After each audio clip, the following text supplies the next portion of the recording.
Hello YouTube. This is the unboxers. I know this isn't an unboxing video, but we got this Xbox really cheap, the 2003 version, and we got it for like 10 bucks. And we're gonna see if it works, you know?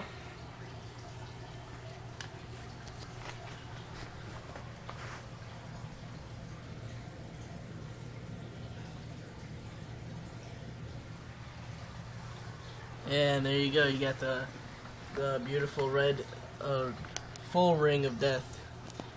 And now we have actually tried the towel trick and lots of other little tricks and shit to fix it, but it doesn't really work.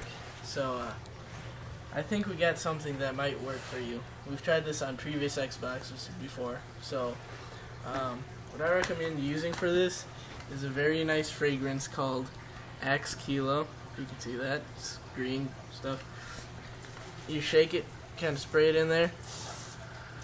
Covers the motherboard, keeps it very cool because usually Xboxes overheat for some reason. I don't know why. And now you have to make sure that there's nothing fragile in your way so you don't break anything for this next to your little step. What I like to use is a very big spoon with macaroni bits all over it and some green food that hasn't been cleaned in like 6 years, and just lightly, just very lightly, and that should be it. Let's just plug in this cable here. There we go. There. And now let's see if it works. Let me get the remote here. And oh, it started to boot. Look at that. Xbox 360. There you go. There's your beautiful video here. And this is the Unboxers signing out.